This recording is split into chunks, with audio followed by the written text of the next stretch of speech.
I being overconfident? Am I becoming complacent about complacency? I think you are. Oh, he's not the Messiah. He's just a very naughty boy.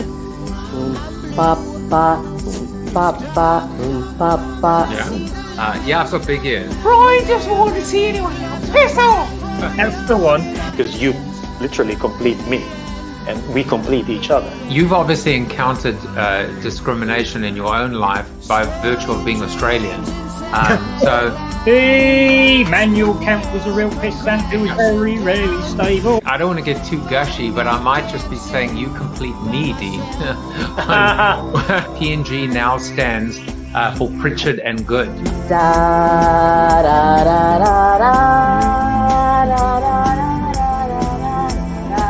Branding is not a bad blind date. Look at you! You are insane! How did I do that? You're How insane! Did I do that? You're insane! Hello, everybody. Friday, April 16th. Fry-yay. It's Fry-yay. Why is it Fry-yay? Because it's time to talk about the week that was, and it's time to welcome my co-host today, Mr. Scott Monty, the one, the only Mr. Scott Monty, the principal of Scott Monty Strategies here on a Friday. I've changed the format to bring on a guest. I'm just going to bring him straight on. Mr. Scott Monty, you are on the show. Welcome. Oh my goodness, Joe. It's so good to be here with you again. Do you realize it is almost the 1-year anniversary since I first joined you on this program? I think it was April 23rd, maybe-ish of 2020. And you were guest number 10. 10. Guest number 10. I love that. It's crazy. Yesterday was 327. Bryce Hoffman was 327. It's crazy. That your new lucky number or what? It is now. I found some music for you. I decided I went and searched. This is my Scott Monty intro, backing track. It's a little bit of. I searched Sherlock Holmes. I searched Bowtie, and I found this. I found it. It was upbeat. It was quirky. It was timeless, and maybe even timely. I don't know. That is me to a T. To a boatie. So yeah, no, I've been having these crazy deja vu moments all over again, as Yogi would have said, where I look at the birthdays and I'm like, wait a second, didn't I just wish them yesterday? I'm like literally thinking that I'm repeating birthdays from the day before, and it is a year before. That's crazy. It's totally crazy. I mean, a year has gone by. I can't believe it. Has anything happened in the world? A few things, Yeah, I mean, you think about the progress that we've made as a society, both negatively and positively in the last year. This has been the great accelerator. Everything has simply happened more quickly, more urgently. And yet at the same time, it feels like we're caught in some kind of crazy time warp, as if time is standing still. It's one of the most bizarre things I've ever experienced. I know it is. And, look, at the beginning, I would say that we were living a manic depressive existence, right? We would go from super high highs to super low lows, all in the space of a few minutes. Yeah. I actually figured out a way to avoid the lows. I just don't open my mail anymore. So denial. I could get behind that. Denial is not a river in Egypt, apparently. Yeah. So Ernest Manigo has put the link to Clubhouse. Thank you, Ernest. We are going to do a little after show in Clubhouse. Scott, the rate of innovation, even for me, as I say, I pivot my pivot on a sometimes a daily basis. Just the idea of bringing a co-host onto Fridays the week that was, which itself is a new format, which itself, is at 9 a.m. Now what I've realized is, in addition to the co-host, when we do the after show in Clubhouse, I can absolutely bring these highlights from the guests this week and just put them on the Roadcaster and actually play these audio clips as well, which is great. And by the way, today is the battle of the dueling Roadcasters, no doubt. Could be. I was expecting it. I see yours and I raised you an air horn. Oh, good Lord. Well, I don't know if you've noticed the folks at Rode have actually upgraded the software recently, and they've included a live sensor bleep. So if I felt like saying anything I wanted, I could actually out. That's brilliant. Where do I find that? Go to your settings in the Rodecaster and look for the system update, and it'll download it for you and automatically install it. I love that. I love that. Except you know, when we do late night JAFFE, all bets are off. You know, we could even get a Ritesh Patel who's saying, "Good morning, chaps." He could even say whatever he wants, and these days he is saying whatever he wants on Facebook. Yes, JAFFE has toys, and so does Monty. The two of us have toys. You know, Scott, today is Stress Awareness Day. Oh, How on average, in all seriousness or not, how stressed are you on a daily basis, on an ongoing basis? How much anxiety is in your life at the moment, or have you figured out? I mean, I know you just went through another little curveball yesterday. yeah. just when you thought it was safe to get back in the water. Yeah, my wife got rear-ended. She was in the car with two of our kids. Fortunately, we have a large SUV, very large, thanks to Ford Motor Company, Nice. with a towing package on it. So she was going about 35 miles an hour and was hit enough to that the car was actually disabled, like undrivable now. Fortunately, they're all okay. The car is probably not. And the driver was taken away by the police because of some suspected intoxication of some sort. So life throws you curveballs. It always does. I don't think there's anything that goes completely according to plan. And I'm the kind of guy who I don't get worried about a lot of stuff. My wife is a worrier. Mindy worries about just about everything. And I'm the kind that just kind of says, you know, stuff is going to happen. And we just need to figure out how we're going to react to it. And for me, stress and anxiety are a waste of energy. And look, I completely realize there are people that have anxiety disorders, and that's very real. And they have no control over their response in these cases. And I feel for those people. But I'm the kind that just kind of thinks, well, something will come around the corner. You know, if you treat people the right way, if you prepare yourself, if you do things to prepare for any eventuality, then you should be able to kind of roll with the punches. Yeah, I like that. I'm thinking maybe there's a nice sound bite, which is life throws you curveballs, and unless you're stealing signs, you're going to have to. I don't know, just a little bit of Houston Astros humor there. Ladies and gentlemen, never let the South African do a baseball analogy. That's no, the but lesson I mean, but it's a good one, right? But it is a good one. Something you got something there. I mean, there is this idea that you get all these curveballs, and pretty much, you know, unless you see them coming, unless you're expecting every single ball to be a curveball, which of course it's not going to be. It's one of those things where you just got to kind of like expect the unexpected, right? Just roll with the punches. It's just the way it is now. I mean, I think it gets back to what you're saying, right? Which is, you know, I mean, these days when stuff happens, I just go, well, of course it's going to happen. Right. Of course the fridge is going to break on a Sunday, you know, at 8 p.m. at night. Of course. Right. Well, you know, it's funny because yesterday on my show, I welcomed our good friend, Harry Cohen.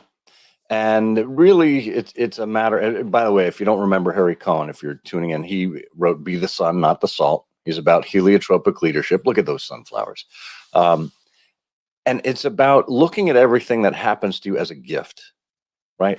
Here's something that has been presented to me. I can either crumple under the pressure and decide I'm going to cave in, or I can decide to dig down into my reserve of strength and knowledge and perspicacity and make myself actually hew to the challenge.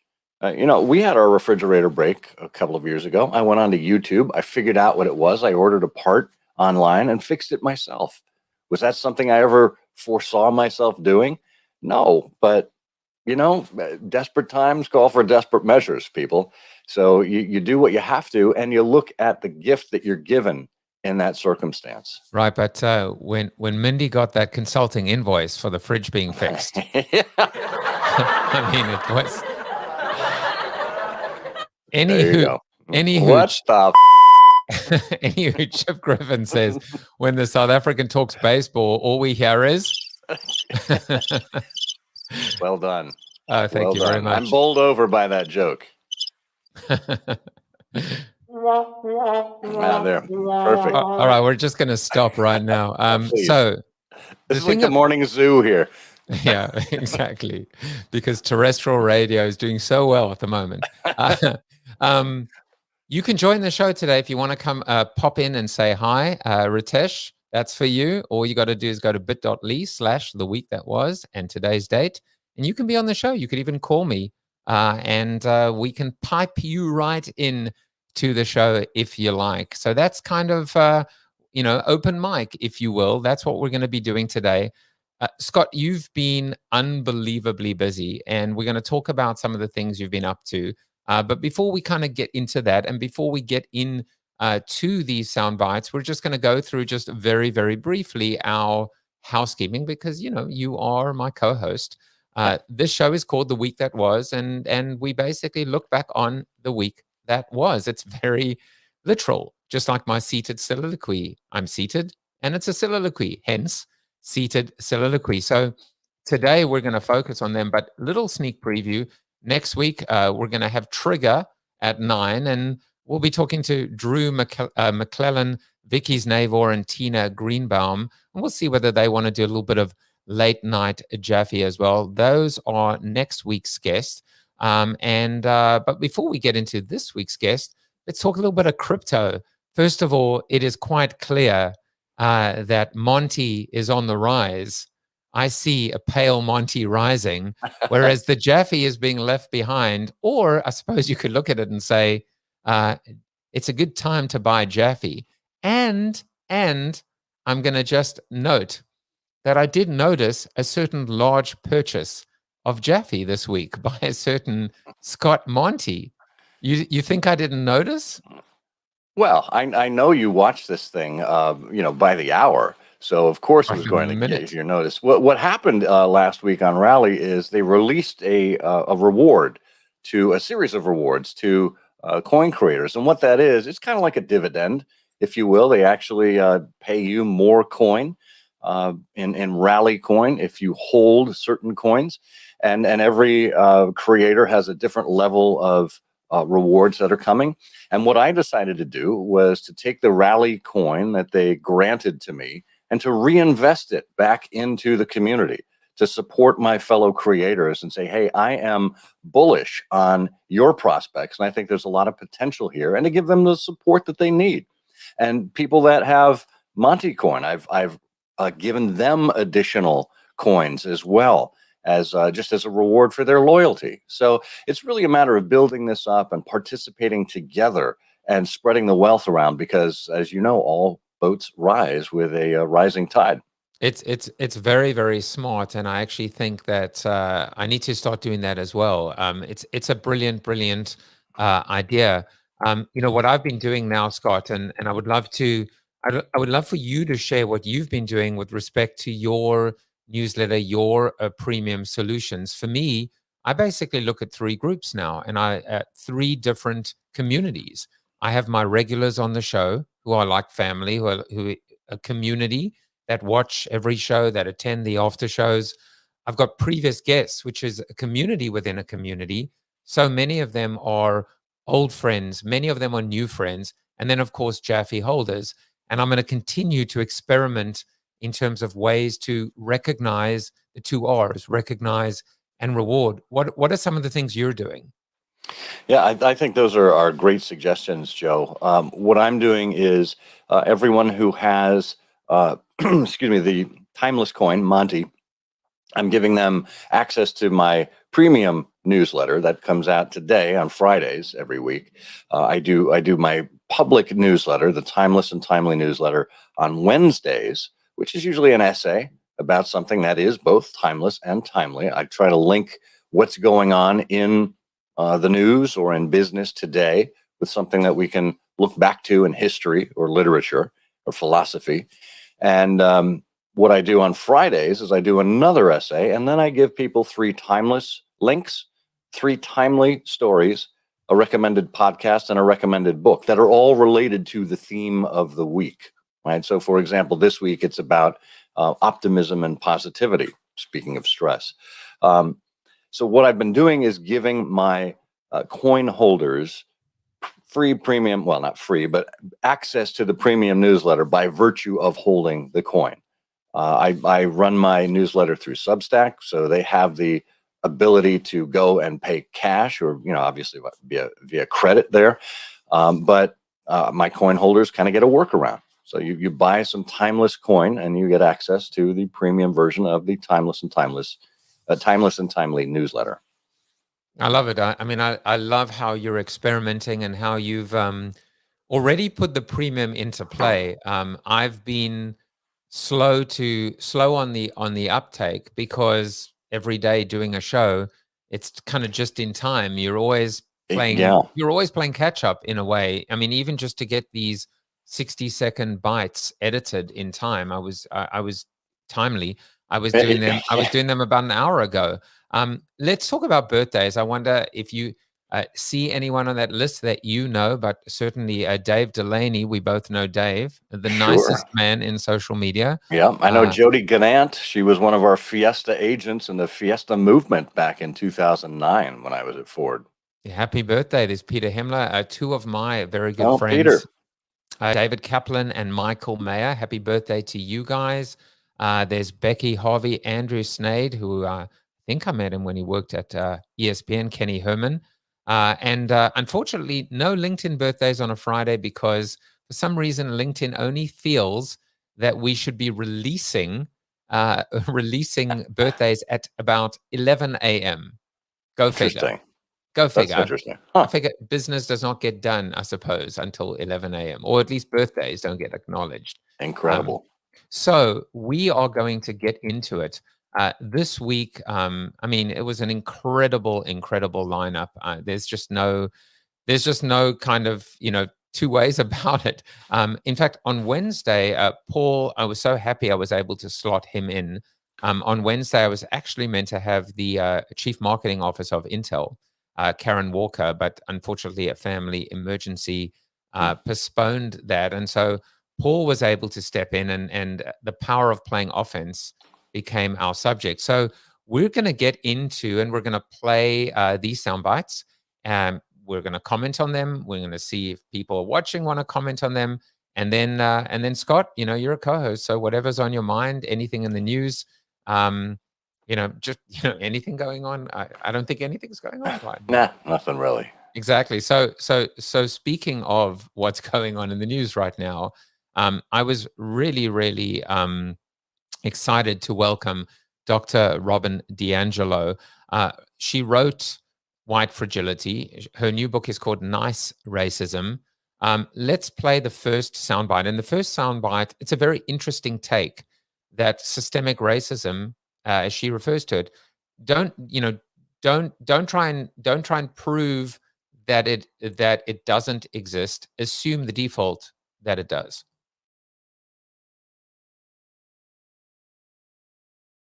Yeah, when so many white people are so sure they're not racist, I always want to ask, how do you know? How can you be so sure? Where do you get your confidence that you're free of all racial bias? Howard Zinn, he made a point. You can't be neutral on a moving train. So if you can grant the idea, the understanding that systemic racism is actually the default, that means it's at play all the time. Then your so-called neutrality or lack of action is upholding it, right? There's just simply no neutral place. There's something very liberating about this default. If you begin that it exists, that it is the default, that it is the norm, then you have to separate yourself. You have to fight. You have to take steps to move away from that, to push off or push back from that. I have to say, Scott, that I really like this position. And, You know, I've seen some of the comments on YouTube. She is a very polarizing figure. You know, I mean, by nature of what she talks about and how she talks about it. For every person that agrees, there's a person that violently and vehemently disagrees. But I like this position. I like the position which is, instead of debating, I'm not a racist, you know, that's not me. Why not just take the position and assume it's there, and then prove that, in fact, don't just say you're not, prove you're not. And that, of course, is the difference, as we've learned, about being a non-racist and an anti-racist. Yeah. Well, you know, I think, Joe, that the part of the challenge there is that people automatically assume intent when it comes to racism.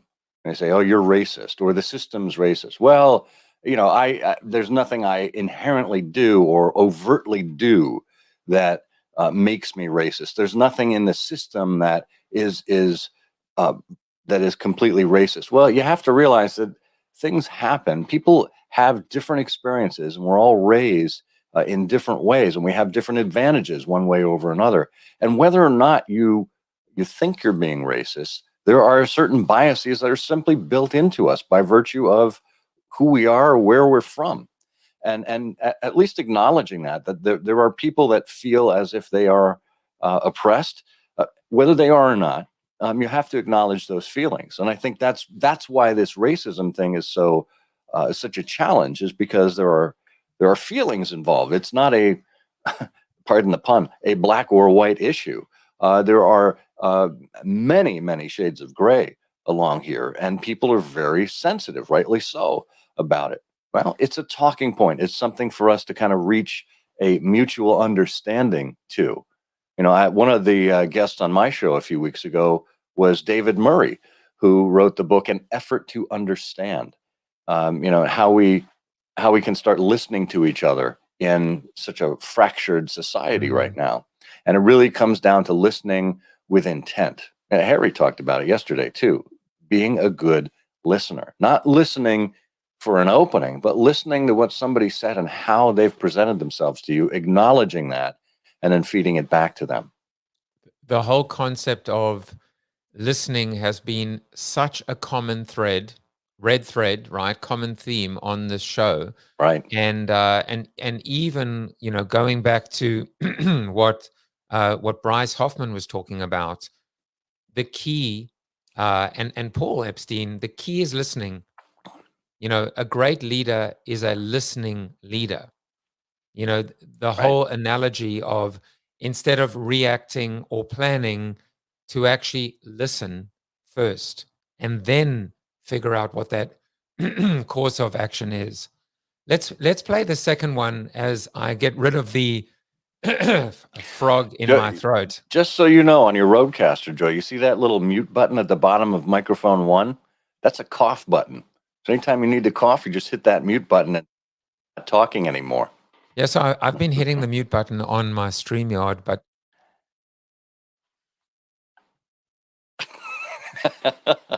here's where I do my Joe Jaffe impression. Ladies and gentlemen, you will not see my lips move while Joe is talking.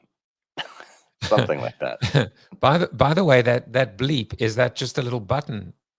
Yeah, it gets installed onto the pad on the, over on the sound pad. And I have one question to you. How do you move stuff around, like from the initial pad, or can you not? So there's a window that you can pop up on your computer, whether you're using a Mac or no, but PC. How do you, and I know that one, but how do you move like the actual default sounds, or can you not? You can. So there's controls there for deleting, adding sounds. There isn't a simple drag and drop to move like from orange to yellow or whatever. You actually have to delete them and then load them up again. I'm hoping to see they'll improve that at some point in the near future. So Ritesh says, yeah, totally agree, Scott, many layers. And he adds, we've lost the fact that we are Americans, in the last 4 to 5 years have caused fragmentation in our society, and social media has a lot of things to answer for. Completely agree. I want to play the bonus clip from Dr. DiAngelo. where I actually asked her, actually, I don't think it was me who asked her, it was someone who was watching, about corporations and their stance on racism, countering systemic racism, and certainly, institutionalized racism at a corporate level.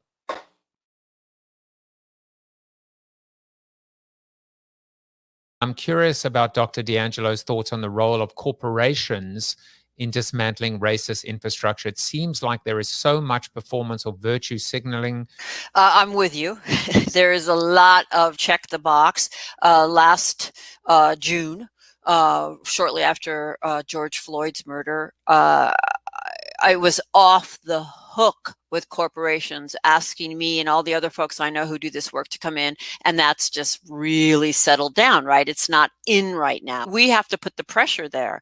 It must be sustained. Corporations need to be on lifelong journeys. If you are going to put in your mission statement at a corporation that you value diversity, then it better be part of the outcomes you measure for people's success, right?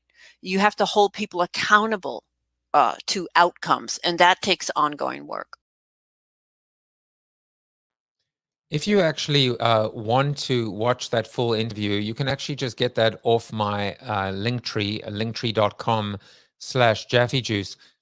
There are a couple of things that I just want to call out. First of all, we actually had a really good conversation, Scott, about how she takes criticism and how she handles it. She is not on social media. I mean, surprise, surprise. But also how she's reacted to it on a personal level. I think it was a really frank, honest conversation. But also, if you read between the lines, she's talking about the fact of how her phone was ringing off the hook, and now it's not.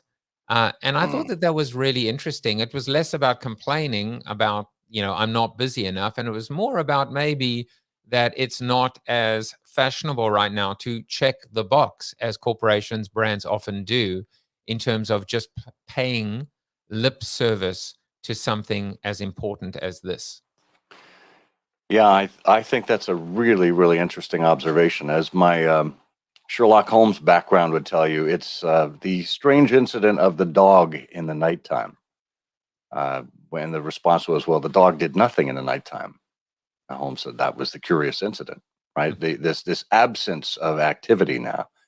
And that could mean a couple of things. Could mean that corporations have figured it out. Right? They no longer need counsel like this to figure out their position. More likely than not, I think it's more fatigue that they've already put their statement out and think that's enough, right? We've put our position down, and we're no longer committed to it. It's just a press release in the news while something was happening like this. And as Dr. DiAngelo was saying, that's inherently the most backwards way to do it. It's virtue signaling. It's not core to your beliefs. I mentioned David Murray before. David is the executive director of the Professional Speechwriters Association. He deals with a lot of executive communications people.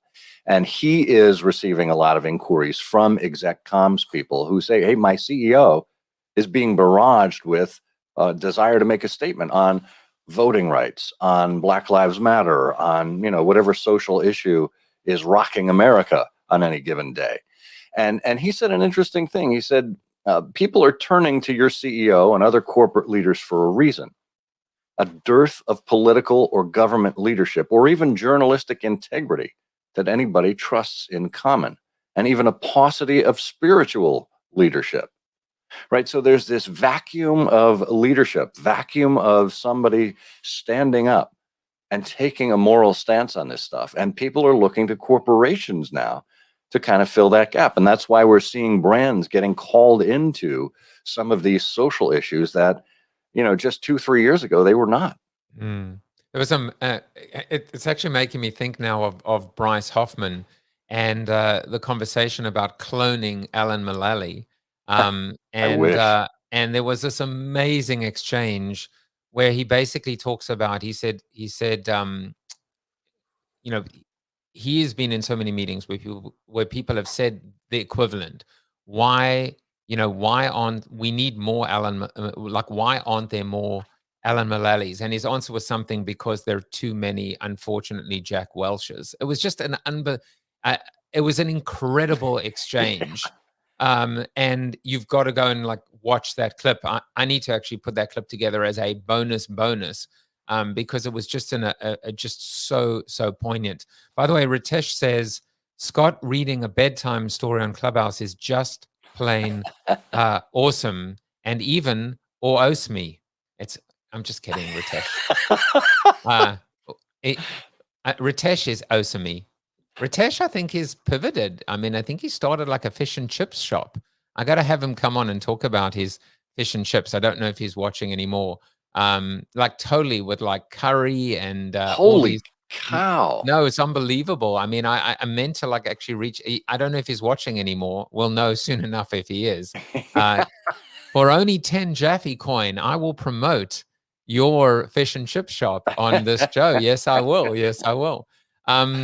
You know, so the whole virtue signaling, it's unbelievable. It's unbelievable how, you know, I mean, just look at what happened in Clubhouse this week. IHOP, you know, maybe the first official brand to actually have an official account, an official logo, just opened up a room and just played the sound of bacon sizzling for I don't even know how long. I mean, I actually tried to find it at one point, and they treated it like a campaign. It was done. They're like, oh, we did it on Wednesday. Apparently, people only eat bacon on Wednesday. What did you think of that? I mean, I'm torn. Did you love it or did you hate it? I saw it. I didn't participate or actually hear it myself. I saw that it happened. And my first instinct was, my God, that's brilliant. I mean, it's ASMR. They basically used it as an ASMR channel for bacon lovers or for people who are missing the sounds of the kitchen at IHOP when they dine in. And that, to me, strikes me as an opportunity. How many other brands can recreate that in-person experience on a platform like Clubhouse, where who says you have to have people up to the stage? That's just the way we've been running it lately. I mean, like every other social channel out there, it's the sky is the limit in terms of your creativity and what you want to do with it. So I commend them for that. It's a shame that we can't listen to a replay, or, you know, God knows there's no lack of you know, bacon sizzling sounds on the internet, but it's authentically IHOP there. Maybe it creates more anticipation for the next time they do it. Will they announce it? Will they not? Who knows? But it's certainly drawing conversation and drawing some curiosity around a brand that, quite frankly, I haven't thought of in a long time. Chip Griffin says Scott's bedtime stories sound more like an OnlyFans channel than a Clubhouse room. Not those kind of bedtime stories, Chip. And I never thought I'd be writing into you, Penthouse Forum, but yeah, exactly. The power of the written word. And Anna Bowman says, I'm not a big fan of Clubhouse so far. It feels like a fad, like a cool new bar that only lets exclusive folks in.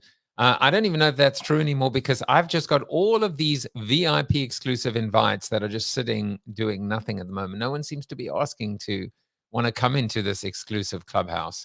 But that's another story for another day.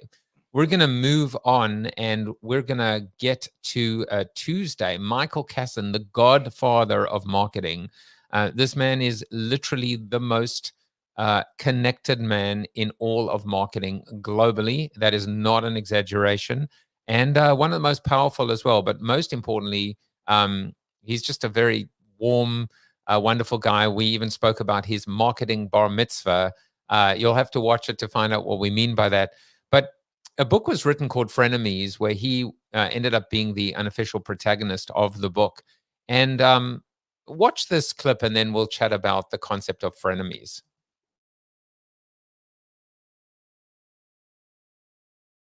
When your friends like you, it is your craze. And when your frenemies like you, it is your grace. There's an interesting time when you work with some of the entertainment media companies when they do their own reviews. For example, the Walt Disney Company. It's always an interesting situation because on the one hand, the agencies are vying for the business from the Walt Disney Company. On the other hand, the agencies do billions and billions and billions of dollars worth of business with the Walt Disney Company. And what I've always counseled media companies on, in a contest where the losers are still your important partners, you have to make sure that they lose well. It's your grace when your frenemies like you, because you've just told somebody they've lost, and yet you need to continue to do a lot of business with them. I so love that quote. I still didn't quite understand it fully. But also, like, I mean, Scott, we're living this amazing, I would never, ever even refer to you or fellow creators as competitors or frenemies. But on one level, we kind of are. On one level, we are, David Berkowitz made this point that we are essentially, David says, Joe and I are essentially arch rivals. And yet here we are collaborating, supporting one another, promoting each other's creator coin and what the person is doing. And I love this. I love the fact that there almost is, in this creator economy, maybe we've actually maybe the concept of the frenemy has been outlived or has become outdated. Well, it's interesting because when I got to Ford Motor Company, I did so partially on the counsel of Christopher Barger, who was my counterpart at General Motors. I had known him from his time at IBM when he was the blogger-in-chief there on the communications team. And he came to GM and then had some experience moving from the Northeast to the Midwest. And I sought him out and asked him for his perspective as I had the Ford opportunity. I got to Ford, and I think it was his biggest regret because we ended up smoking them in every way. And he and I kept up this very public rivalry, where we were kind of needle each other all the time. Fortunately, we came out on the top most of the time from Ford. But behind the scenes, we were still great friends. So we kept up this kind of frenemies thing as part of the show. And it actually added to how people were paying attention and how the industry was moving along. And I think that's the point, with you and David in particular. Again, it's about all boats rising. And if we can help people understand to come into this any way they wish, whether they buy JAFFE coin, whether they buy CMO coin and participate in the things that each of you are doing, it's to each his own. And together, you and David have advanced the cause while maybe perhaps individually advancing your own cause. Right. Now, there is one, before we move on, I want to just talk about some of the things you've been doing, because you have been extremely, extremely busy. You have a speaking course. Let's hear a little bit about that. So late last year, Peter Shankman approached me. He said, excuse me, he does a lot of speaking, like more than me. I do kind of half and half speaking and consulting. Peter does mostly speaking and traveled around the world until the pandemic brought it to a halt. And anyone who has been a speaker like yourself, Joe, has known that you have to do things now virtually. You have to come up with different alternatives. You have to approach corporations and events companies in a different way, with a different mindset. So Peter said, what do you think if we created a course together about how to become a speaker in 2021 and how to back it with good storytelling? We each brought a little to that. My expertise is more on the storytelling side. His is more on the speaking side. But together we decided to create this course. It's 6 different modules. We brought in experts to help with, things like contracts. And, we brought in a lawyer to do a short segment. We brought in someone from the events industry to kind of understand the mindset behind what an events planner goes through. So it's really a comprehensive course that we designed. And then once we put it out there, people have access to it for life. And Peter and I will engage with the community. We'll answer questions. We'll even critique people's bios if they want help, kind of shortening and tightening up their bios as they try to farm themselves out for work. So it's been an incredible experience for both of us, and very rewarding to see the people coming in and actually saying how much they've gained from it. Mm. Well, look, I mean, if there's any business left over for you, based on all the life coaches on Clubhouse, Just a joke. It's just a joke. But Not it's really if fantastic. you've been on Clubhouse, though. It's not a joke. Well, thankfully, there are a lot of people that aren't on Clubhouse. Yeah. But I'm going to move over to Paul Epstein, and he just wrote a book called The Power of Playing Offense. I just really love the concept. He equates offense with purpose, playing with purpose. And this is a little soundbite that says defense won't win championships.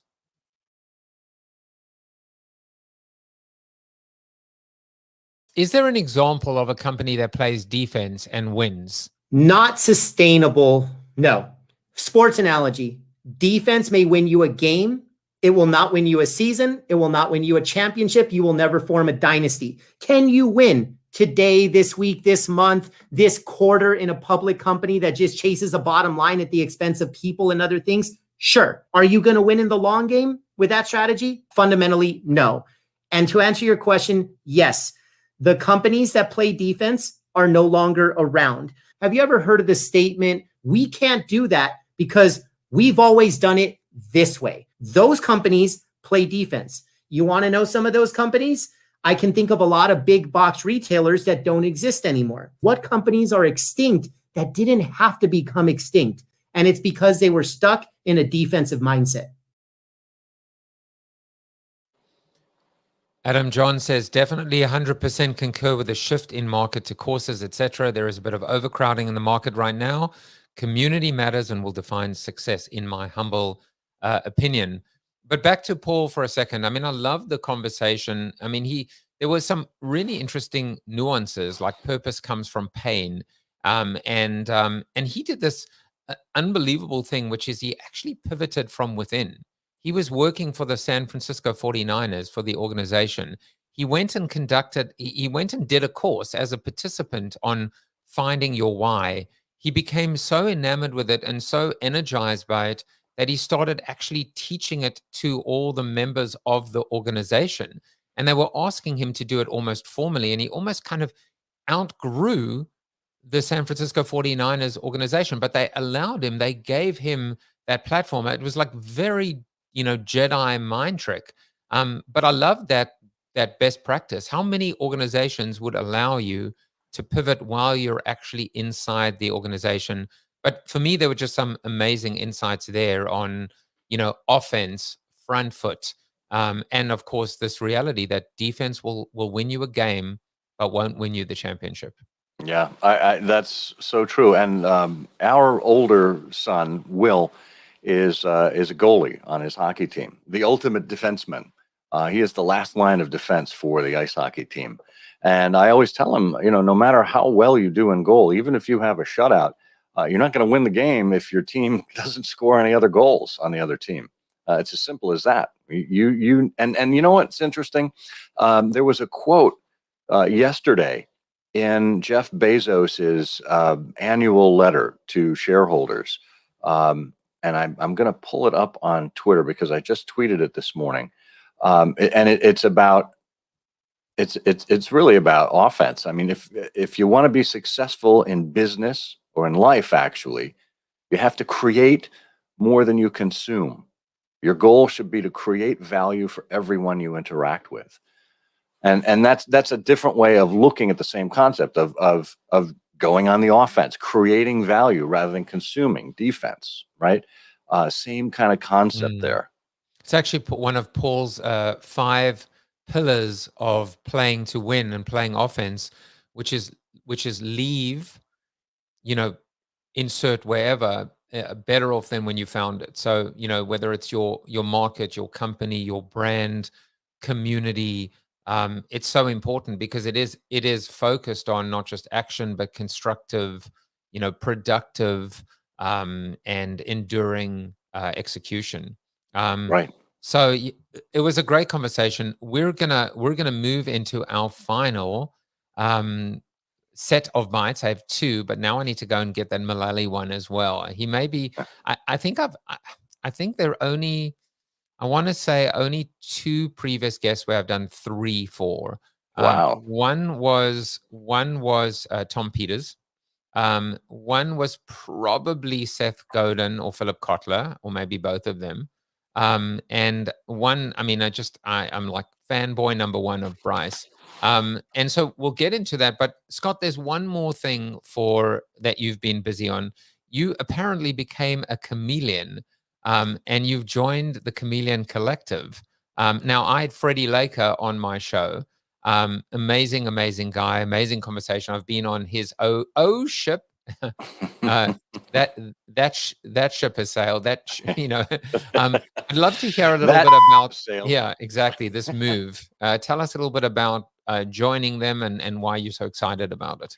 So I haven't made the official announcement yet, but I've been talking with Freddie for quite a while. The whole notion, if folks didn't see Freddie on your show, of Chameleon is it's a bunch of independent consultants that are simply banded together to dip into the collective as needed to staff out assignments. So I can keep going as a solopreneur as part of the Chameleon Collective, but I can also open myself up to other opportunities and make myself available to other chameleons to help on some of their projects as well. In some ways, it reminds me a little bit of what we were trying to accomplish at Crayon, although we were more kind of organized under the same umbrella. With the Chameleon Collective, it's really a kind of a loose affiliation with a core administrative team. So I'm really excited to be part of this. There are some really great minds there. There are people that know way more about stuff that I have no clue on. And it's mostly marketing related, while my expertise is more communications related. And the goal here is to build up the communications function within the Chameleon Collective and offer a more robust kind of comprehensive strategic and tactical communications team. Well, look, unfortunately for me, Peter Shankman doesn't return my calls to do speaking courses with me. Freddie Laker doesn't return my calls. I have a better idea why, because my spirit animal is the assassin bug. And I think, and I don't know that chameleons and assassin bugs gel well together. Well, they do if they're turned to gel and they end up on the assassin bug's back. But, that's another story as well. But no, I'm a huge fan. Great insights from Freddie actually on the show, talking about we capitalism and we versus me, and just how much joy he's getting out of this, it's just incredible. Everything about the structure is the future of work. He really has figured it out, and that's the reason we've been in conversations for so long. I talked to him a couple of years ago, I think, and he didn't quite have it figured out at that point. So we put a pin in it and came back to it toward the end of last year, and boy, was I impressed. And it's exactly what I was just mentioning with the Bezos quote there about creating more value than you consume. Really, it's about what each of us bring to the collective and how we help it grow together and help each other succeed as a result. Create more value than we consume, and all at an hourly wage rate below the minimum wage. Yeah, irony there, right? Just a little bit of snarky humor. Yeah. So we go into our final interview, and for me, having Bryce on the show was like a dream come true because of the thinking that I've developed around heresy, around embracing your heresy. Are you prepared to put yourself out of business? What if you fired yourself? What if you fired your customer? What if you funded your competitor? What if you slaughtered the cash cow? I started reading about the 10th man principle, and then I discovered red teaming. But I had no idea that there was a connection. I didn't know that his first book was all about Ford. And how he'd written and spent time with Alan Mulally. And then, of course, it turns out that there was a Scott Monty connection as well. So this first clip is really all about the importance of top cover. There is so much. Just look at how many insights there are in 55 seconds. Crazy.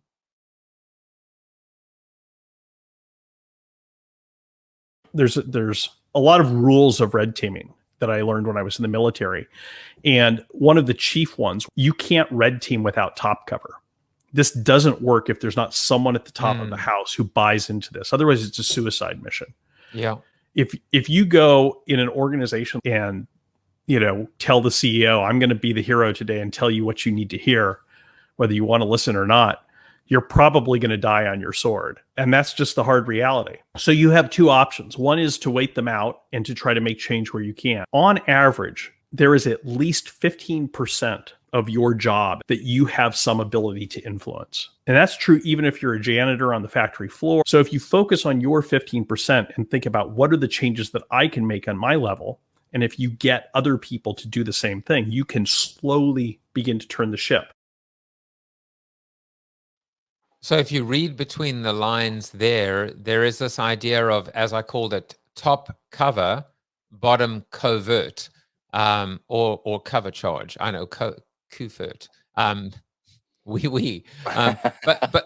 I liked it because to me, you know, to be the contrarian, to red team, you know, to be the 10th man or 10th person with top cover. But then there's still a second way. There's still a parallel path, and that parallel path is controlling the controllables and almost creating the ground swell from the ground up. What do you think about that, Scott? And I'd love to hear the Ford connection too. That's a lot of catchphrases in there, Joe. I get paid by the catchphrase. You know that. Yes, you do. I think one of the things that was really empowering at Ford was, we certainly had the top cover. You know, Alan and the rest of the executive team really believed in the whole One Ford plan and communicated about the plan every opportunity they could. At the same time, it wasn't just lip action. The lip service. You know, they actually lived it. Right? They allowed us to make mistakes. They allowed us to raise a hand and say, "Hey, I'm off plan here. Can anyone help out?" And the wonderful thing about the way it was organized at Ford is that there was a cascade mechanism. So the type of meeting that the executives had every week, the classic BPR, business plan review, every Thursday morning, that happened at every department level, at least 3 or 4 levels down. So people saw it in action. And that kind of, walk the talk was extremely important in demonstrating a culture that, that Bryce has talked about top cover. The top cover was actually decentralized and was given medium cover to everyone around the company. And we had, I mean, also this amazing exchange, Bryce and myself, about, you know, what if the 10th, you know, so where he thought I was going with it, and we addressed it, is what if the 10th man is the CEO? And then I was actually like, I flipped it and I said, what if actually the 10th man is actually, who is the contrarian, is actually the person resisting the change? So in actual fact, it's like a negative, it's an inverse of the whole approach, that the 9 people are saying, we need to change, we need to adapt, we need to innovate, we need to disrupt. And in this case, the contrarian is the person that controls the purse string. So we discussed both of those scenarios. But of course, you know, when the 10th man is the CEO and can effect change, guess what happens? Change. Yeah, that's exactly right. So, you know, highest paid person's opinion, right? So we have one more, and as I said, I've got to do a little bit more editing today because that Mullally Welch, it was just too beautiful. Yeah. I ran out of time, but this one I love because, you know, just like it's like a beautiful sandwich this week, you know, with Robin DiAngelo talking about brands' role with respect to systemic racism. Here's a question about brands as it relates to red teaming and contrarian thinking.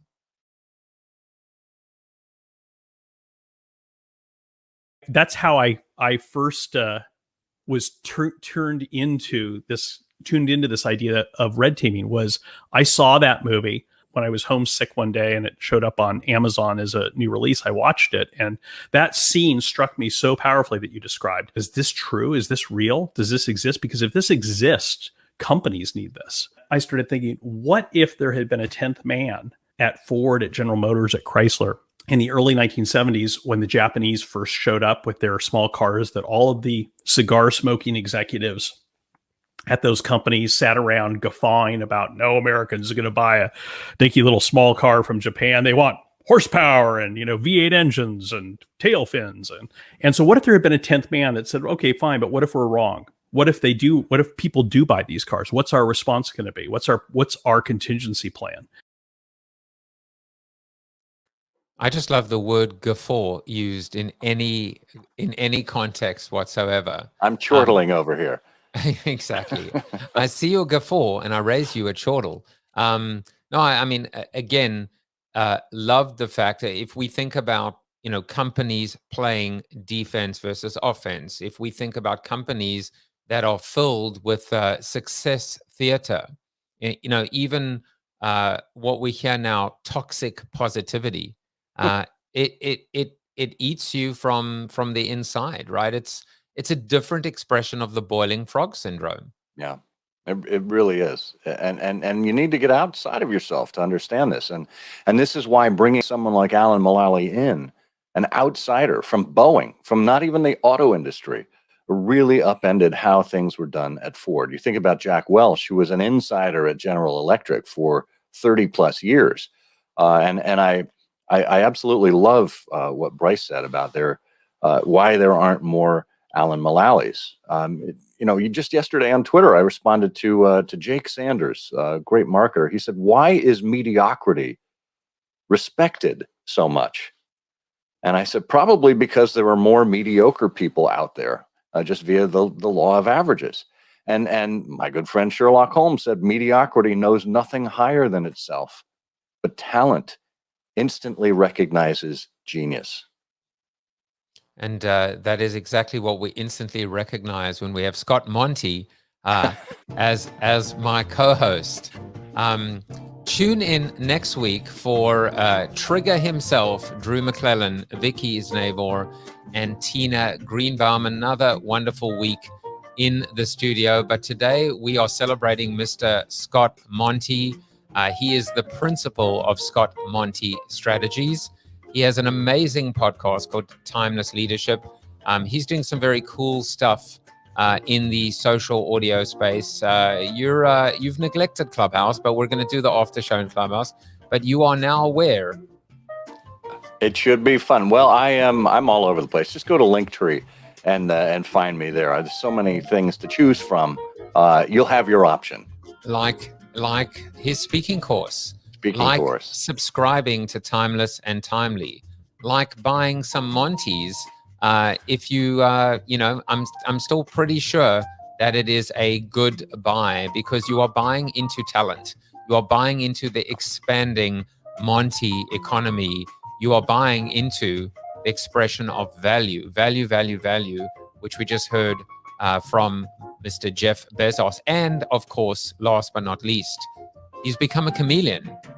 And it's not just changing his bow tie every day. So, Scott, parting words before we take a little bio break and then join our friends in the club. Well, Joe, I want to say I've watched you over the last year as you've pivoted yourself, as you've continued to evolve the show. I don't know how you do this every single day, 4 days a week with different guests, a recap on Friday. I think it's a wonderful model that you've got now. And I look forward to what's coming. And maybe I'll even get some inspiration for future guests of the Timeless Leadership Show from your fantastic roster. I think we might have to do a little bit of a guest swap as well, because you've had some unbelievable guests on the show. And of course, your interviewing style and skills are sublime. It's a different approach, and it's thoughtful, it's considered, it's deep, it's insightful, it is enduring. Whereas, here you have basically the inmates running the asylum. But I appreciate it. The quick answer in terms of how do I do it every week? It is the power, my friend, of being completely unemployed. That is how it is done. But we're going to head into Clubhouse. I appreciate the kind words. you know that you can come back anytime. And you know, of course, that you are... You are Chuck Norris approved. So I'll be back on Monday at 9. Bring your adult beverages. Take care, everyone. Bye-bye.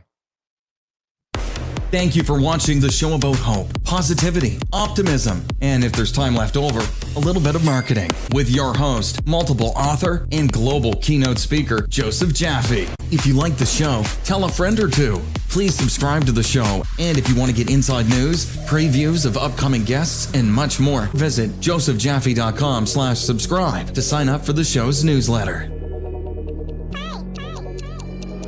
And despite the best ministrations of your wife, you still look ugly.